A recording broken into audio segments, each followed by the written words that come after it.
Join us in a festival that promises to be extraordinary because Bali is extraordinary.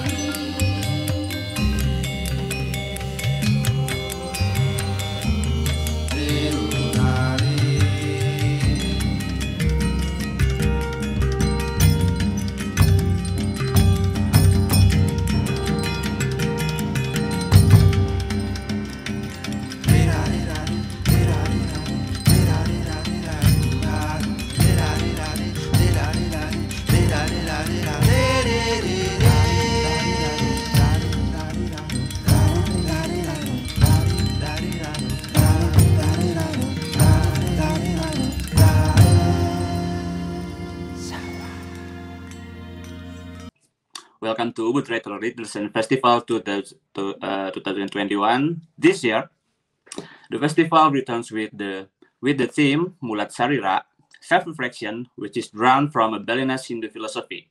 From 8 to 17 October, we will explore the meaning of self-reflection, cultural introspection, and human rights, examining who we are, what unites and divides us, and what drives us, our action. Selamat sore teman-teman semuanya. Selamat menonton salah satu panel Ubud Writers Festival.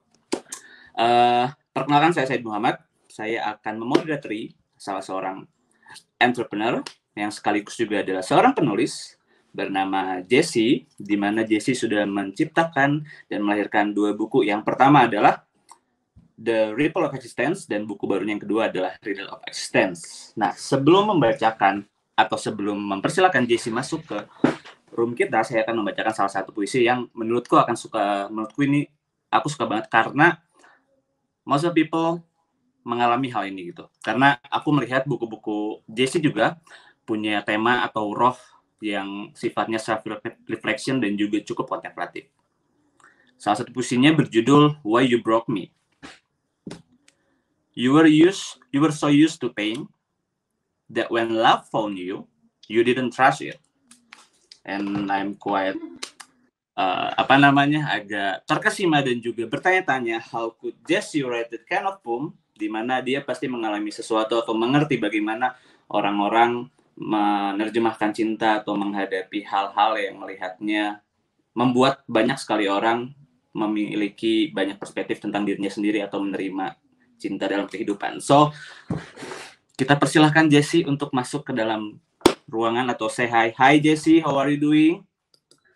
You there? Halo Kak I, thank you so much buat openingnya. Thank you buat udah moderatorin aku hari ini. Sama-sama, it's such an honor actually for me to moderate you. So, aku akan bacakan salah satu statement yang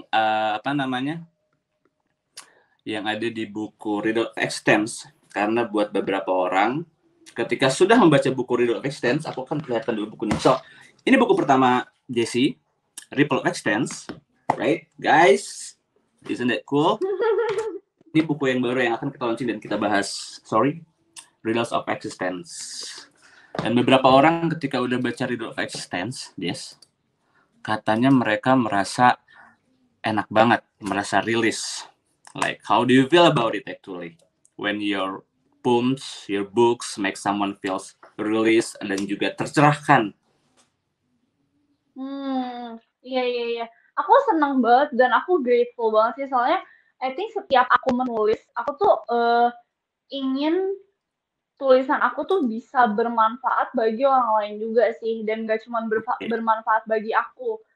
Ya, karena aku nulis untuk self healing aku sendiri juga, dan I hope that through my own contemplation bisa inspire others juga untuk kontemplasi diri juga. I guess you did it great. I mean, you're doing great, dan beberapa pembacamu akhirnya merasakan hal yang kamu harapkan. Karena salah satu statementnya adalah abis baca buku Riddle of Existence, dia bilang kayak abis lelah terus berendam di air hangat. That enak banget gak sih? Kayak mungkin bukumu terasa seperti bathtub seperti akhirnya, bikin orang nyaman untuk lelah. Amin. Oke, Jesse, aku sudah mempersiapkan beberapa pertanyaan, di mana aku sangat ingin mendengar ceritamu tentang buku Riddle of Existence ini gitu.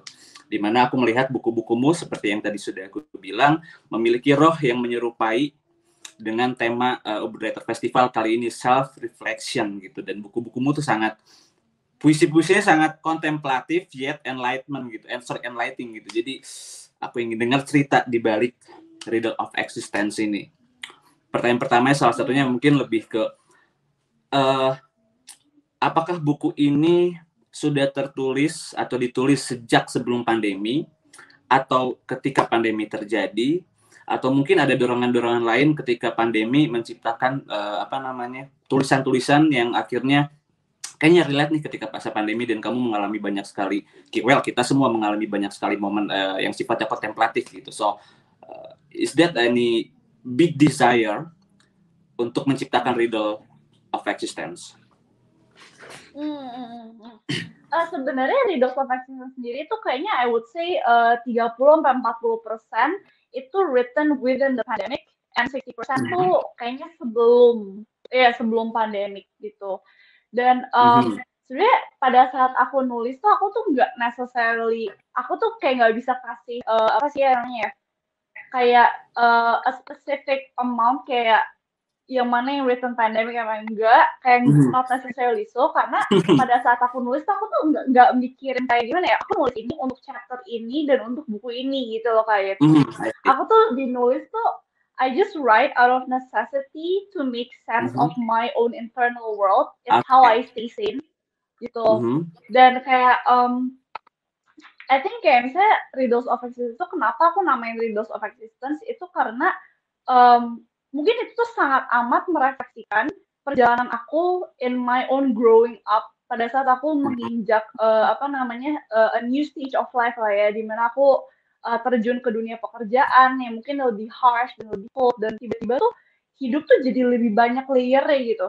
It's become more abstract but in a very real way. Dan I would like to voice out these little but impactful events in Riddles of Existence because I believe that identifying your feelings is the first step to self-healing gitu. Jadi jangan sampai kayak hilang di dalam diri kita terus nantinya termanifestasi dalam bigger ways gitu.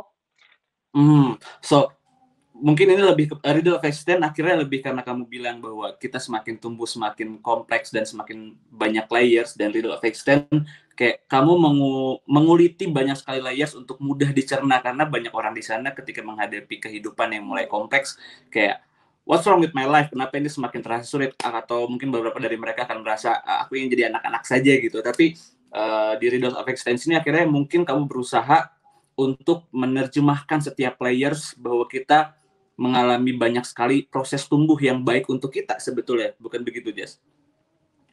Betul banget, Kak. Aku suka banget pas Kakak bilang menguliti layer-layer tersebut. Menguliti. I think that's exactly what I'm doing.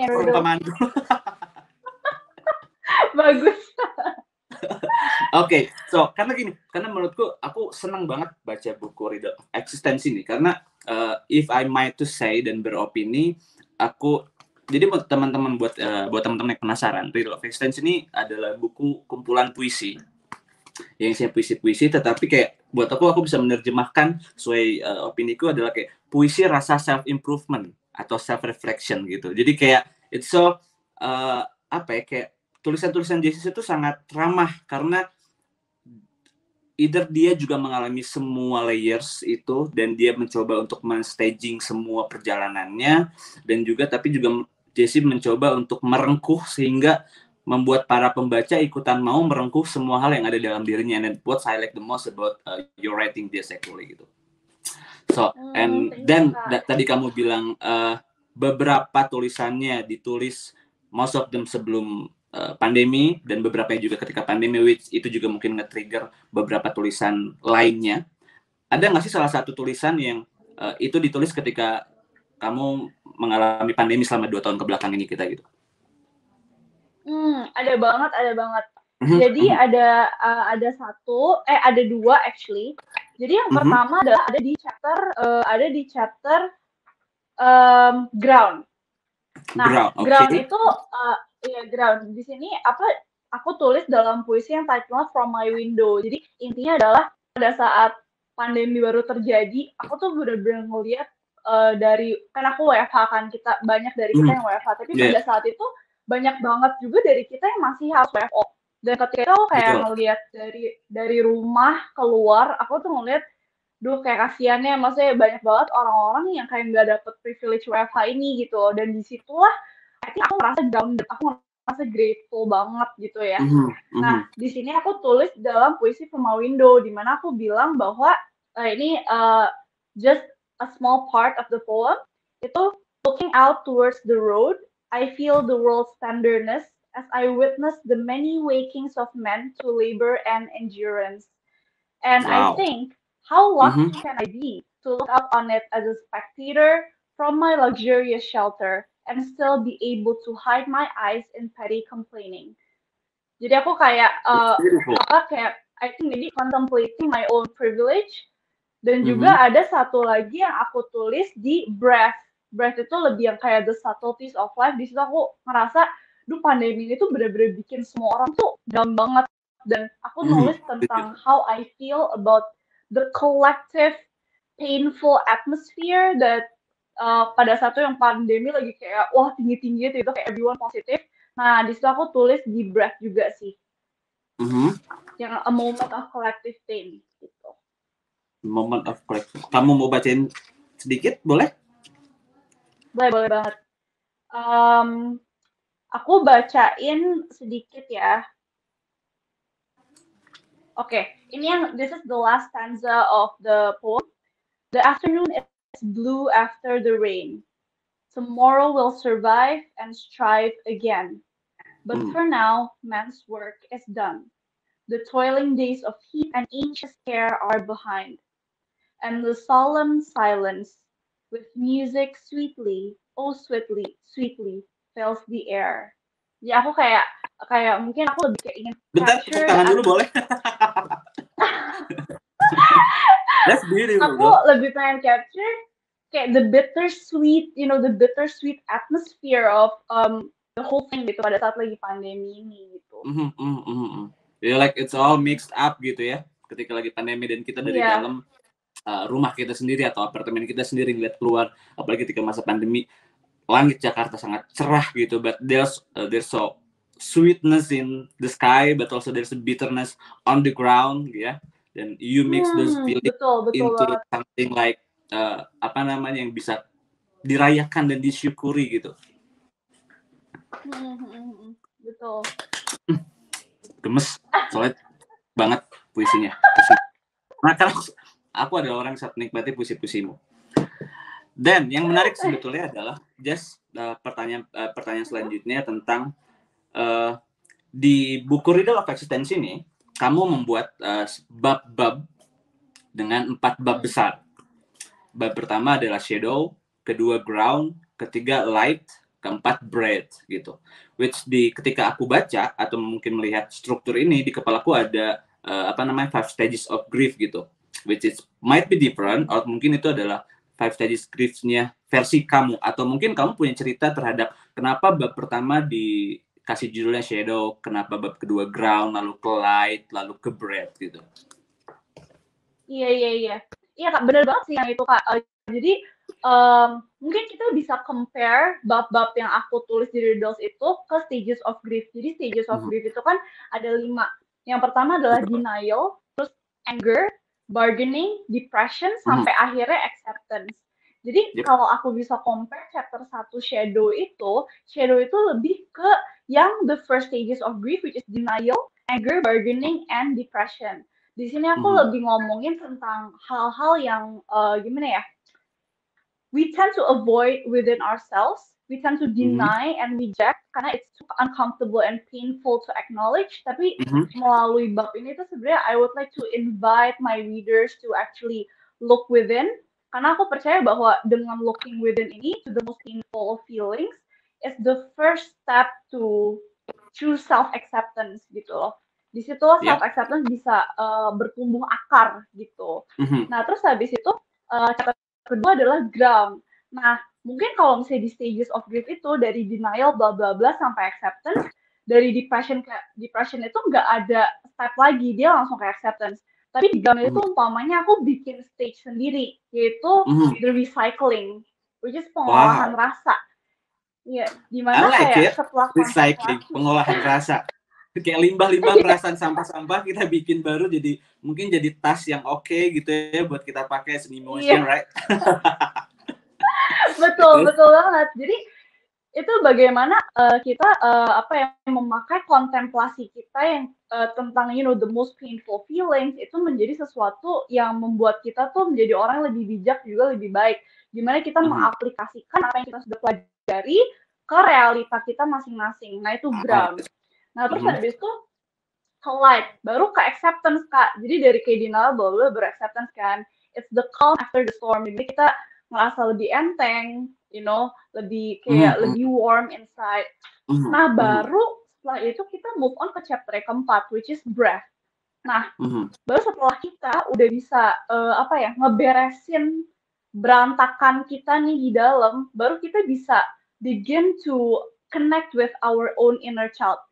The inner child itu sebenarnya kita semua tuh punya inner child.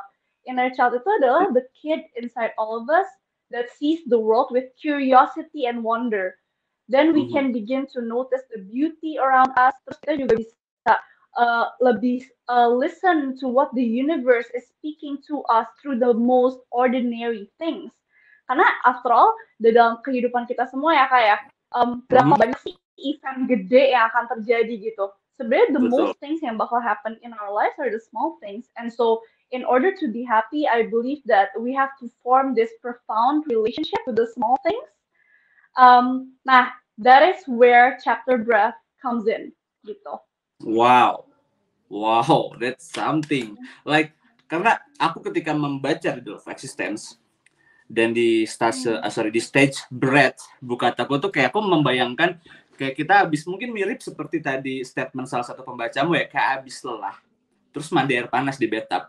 Dan si breath ini tuh kayak napas yang enak banget, kayak gitu loh.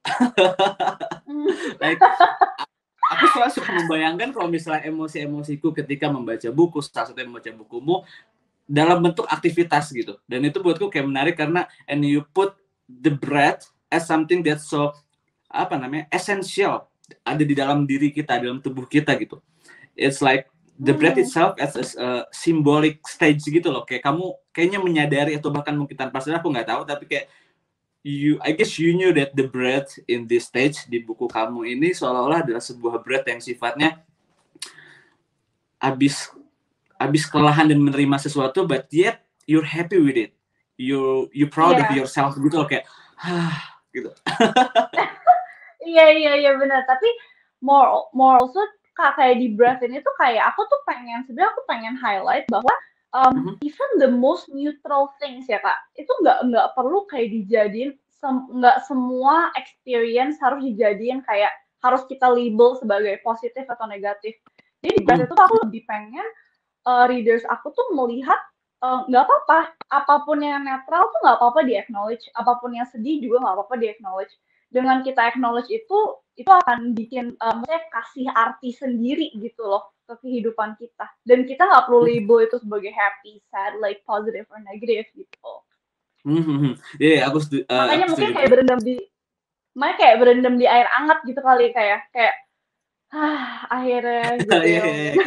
Untuk kembali menetralkan tubuh kita, akhirnya kita juga bisa melihat hal-hal di luar kita juga cukup netral gitu.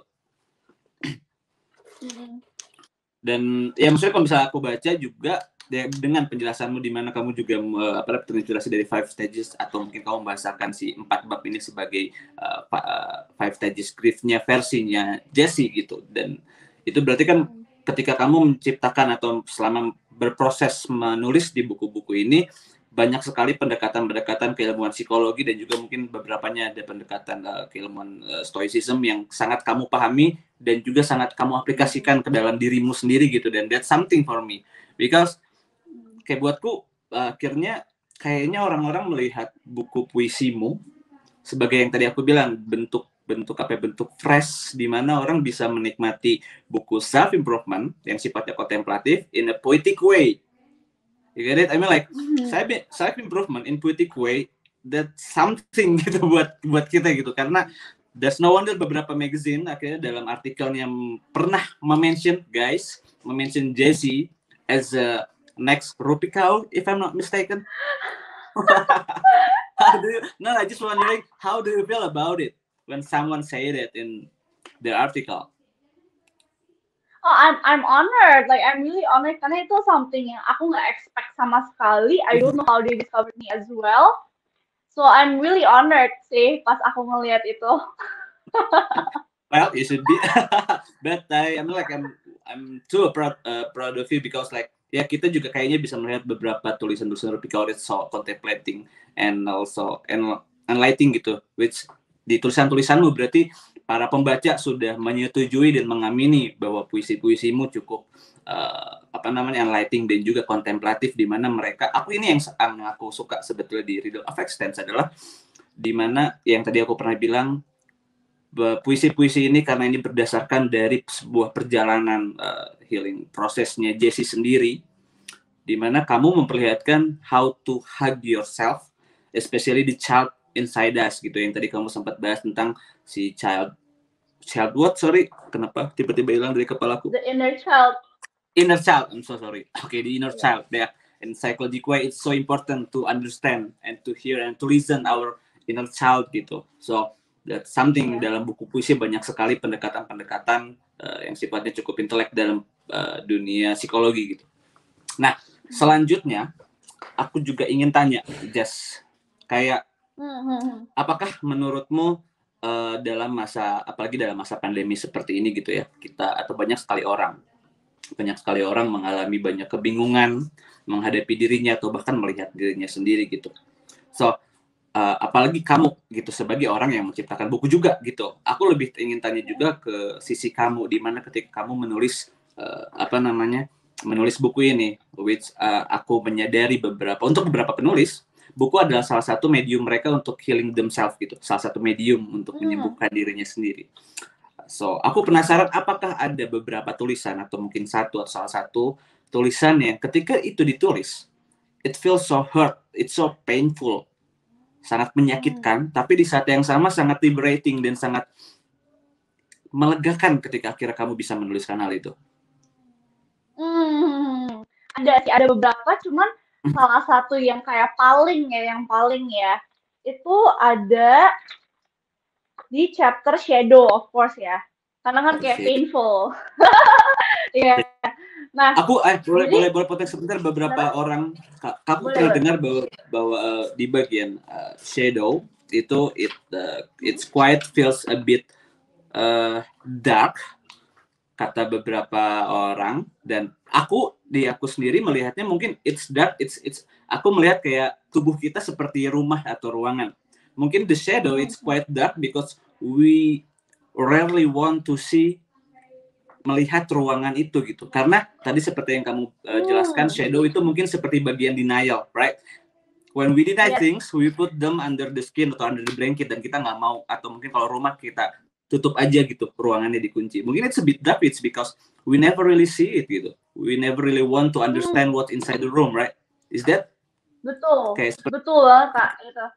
That's very well said. Aku setuju banget sama kayak maksudnya mungkin umpamanya tuh itu jadi dark karena kita nggak pernah even mau turn on the light, atau kita nggak mau beresin, kita nggak mau bersihin gitu. Tapi mungkin pada saat kita udah bersihin itu menjadi suatu ruangan yang kita bisa pakai sehari-harinya gitu. Setuju banget. Wow, that's something. Iya. Oke. Jadi mana tulisan yang painful banget ketika kamu menulis? Ya, jadi ada di chapter Shadow. Jadi ini sedikit konteks aja ya. Aku tuh tulis ini actually setelah aku putus sama mantan aku. Nah, jadi saat those times are quite very confusing for me, and aku tuh bingung banget dan aku marah banget gimana caranya memandang dunia. Nah, aku tulis ini sebagai realisasi aku pada saat itu di chapter Shadow. Itu in a very short poem namanya Life's Biggest Irony, which is this world is full of people who search for love but don't know how to love. Oh my God! Ouch! I guess I'm bleeding.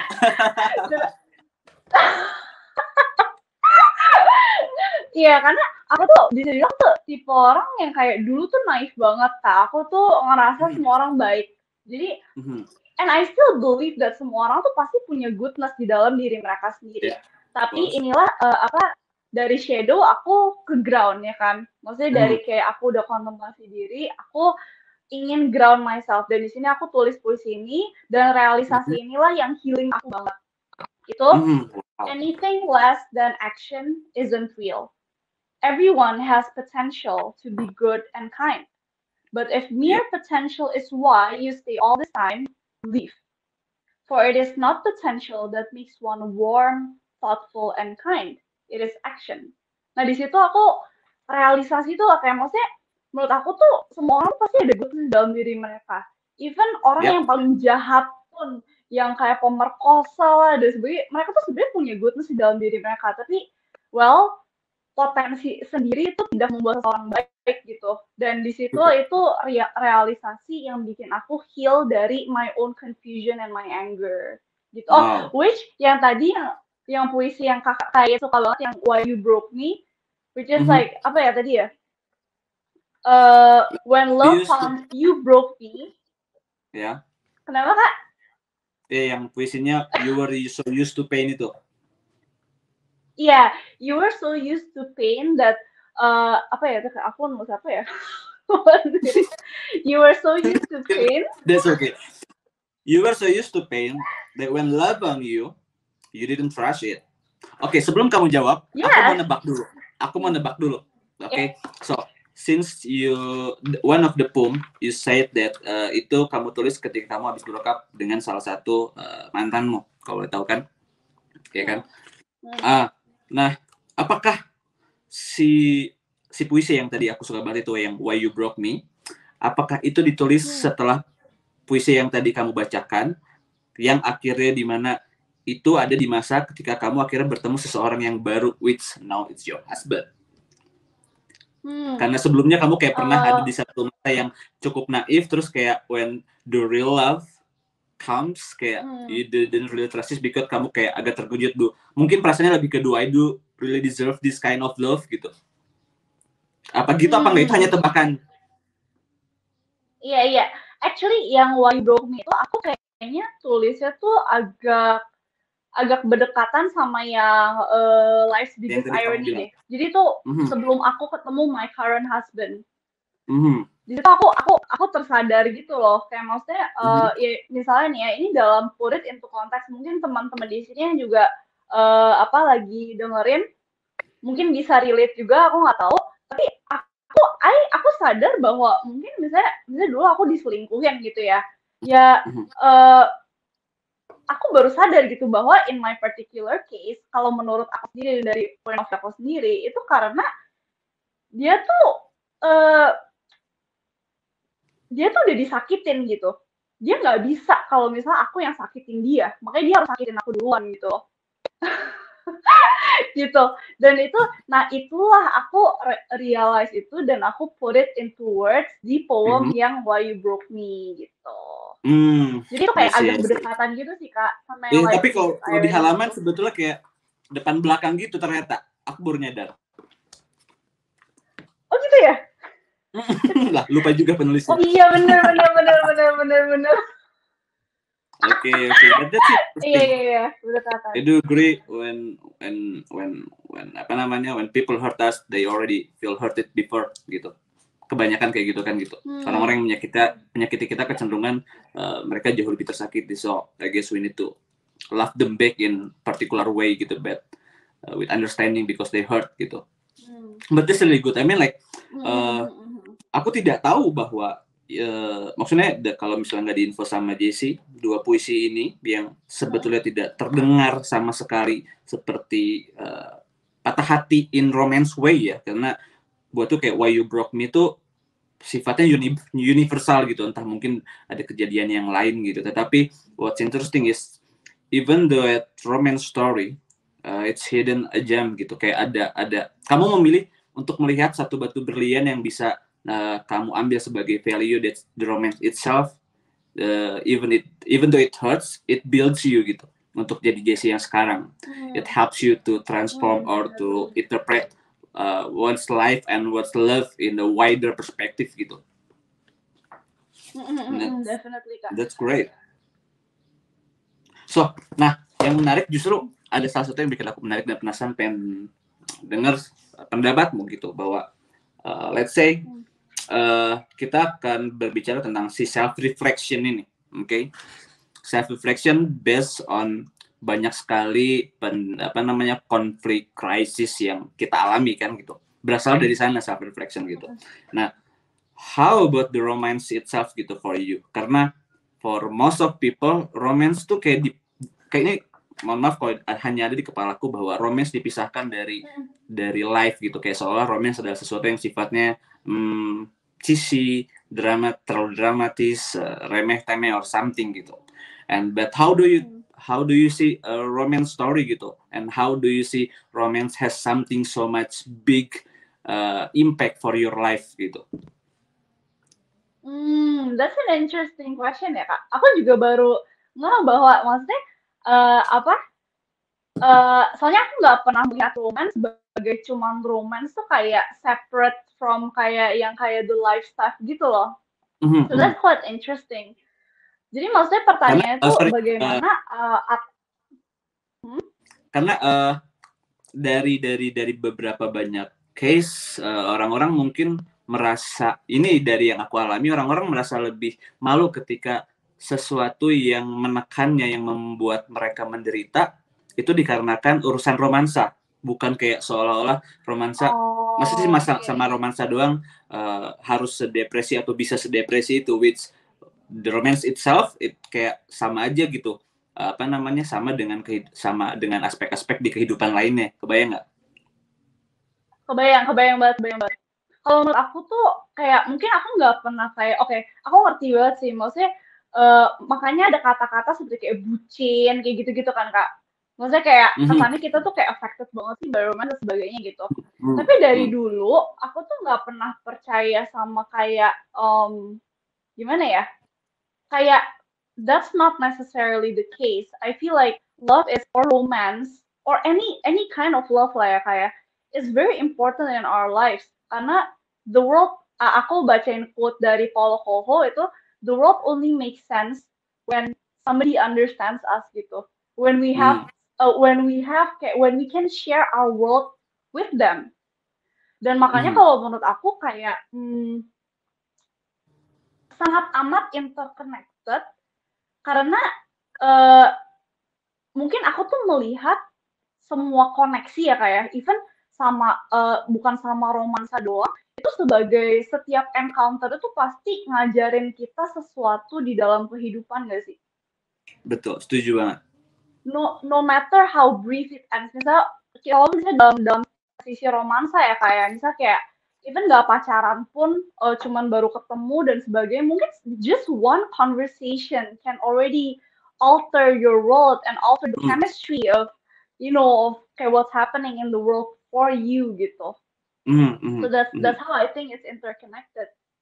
Yeah, I agree. Like kamu melihat ya si romance itu sangat pentingnya dengan pekerjaan, dengan hubunganmu dengan manusia lain, hubunganmu dengan orang tua gitu, dan it doesn't make romance as anak tiri yang ya itu romance doang, nggak perlu dijadiin sesuatu yang sifatnya menekan atau sehebat itu menciptakan penderitaan atau apapun itu gitu. So aku jadi balik ke bagaimana kamu melihat sesuatu, atau kamu berharap orang-orang bisa melihat sesuatu di luar sana senetral mungkin, karena dengan senetral mungkin kita bisa cukup adil bahwa hampir setiap hal di kejadian kita, di keseharian kita, entah itu sifatnya kejadian atau mungkin itu berhubungan dengan manusia lain, punya nilai yang sama besar satu sama lain gitu. Kayak seolah-olah let's say negative things and positive things sama-sama punya andil yang baik gitu. Bukan berarti negative things nggak punya andil atau positive thingy lebih punya andil yang jauh lebih baik daripada negative things gitu, right?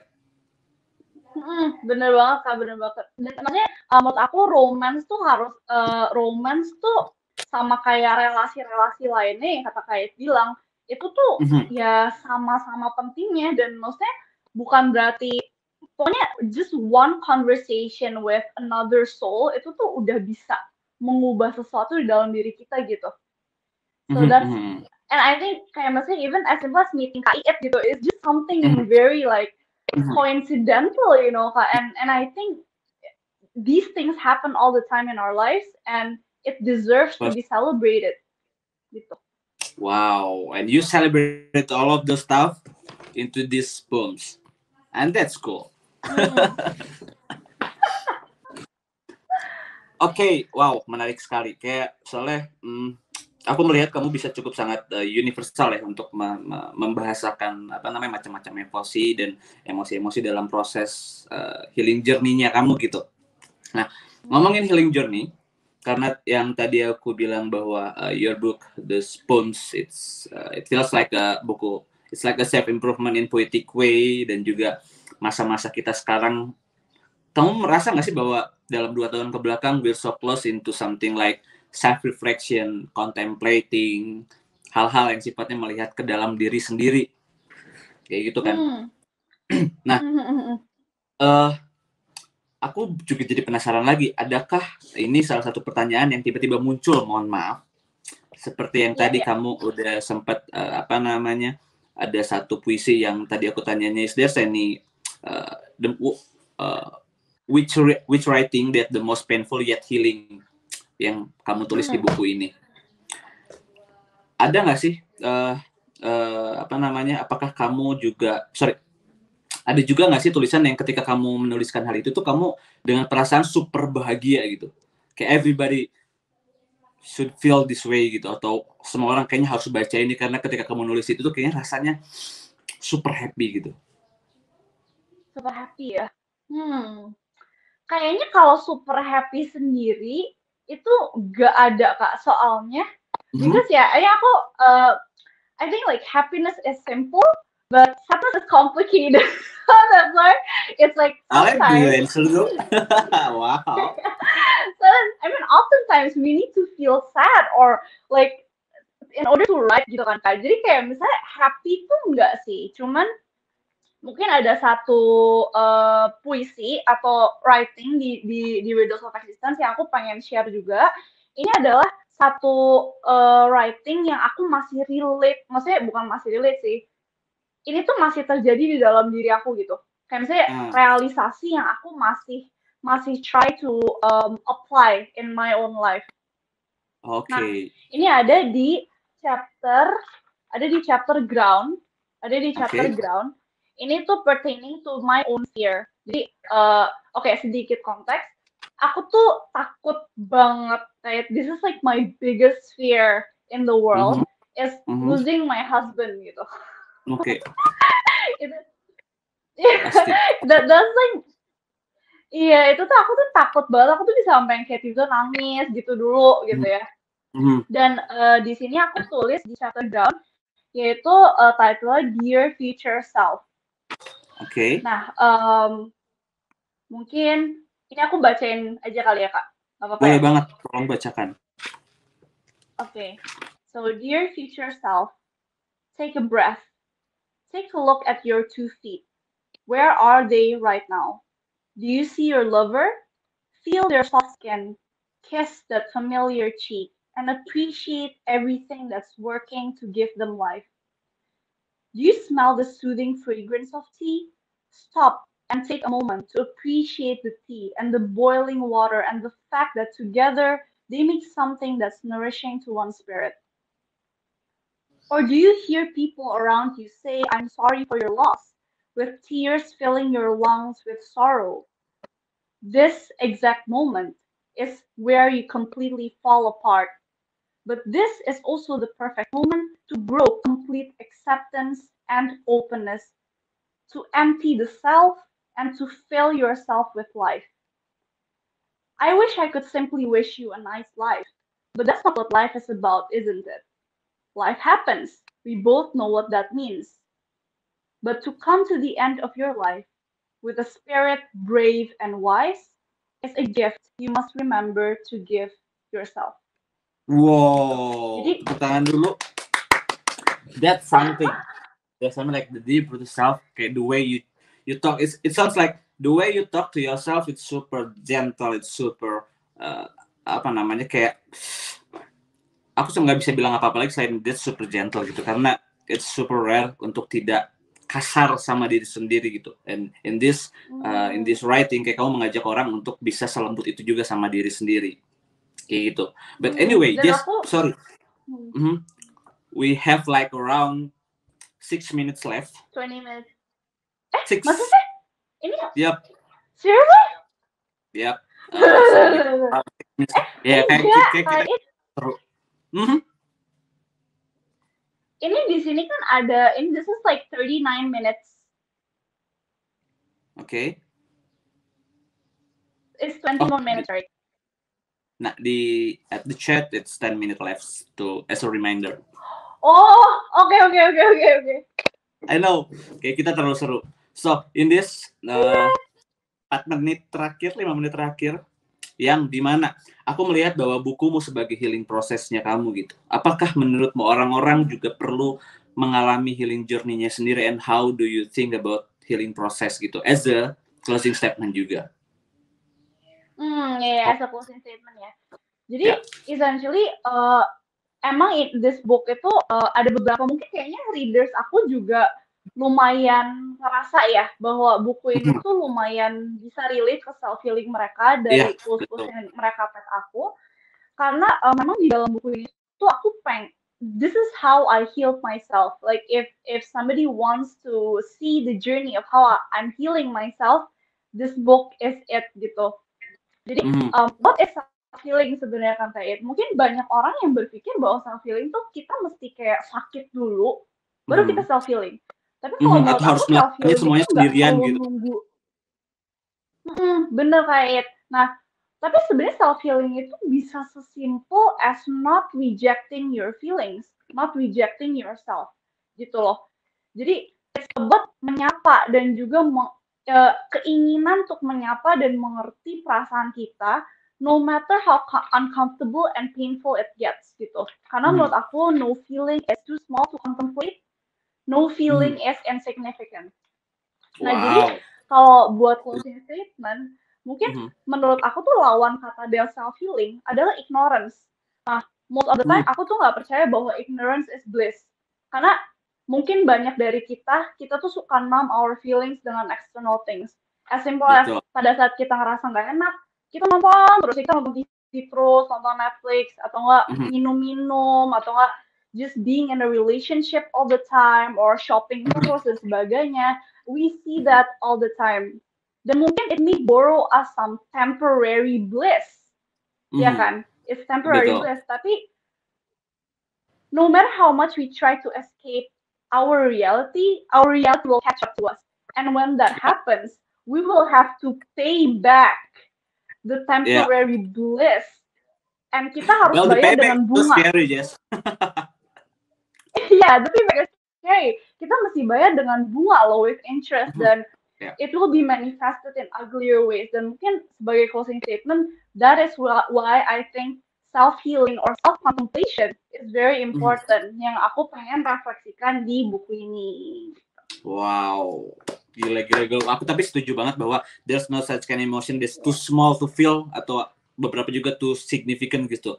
Kayak kamu mengajak para pembaca di buku ini untuk bukan hanya senetral itu, tapi juga tidak judging terhadap emosi yang kita alami gitu, kayak ini terlalu kecil atau ini terlalu remeh, jangan dirasain. And I do agree about the ignorance gitu, bahwa kecenderungan kita ingin nge-ignore satu emosi yang membuat kita tidak nyaman gitu.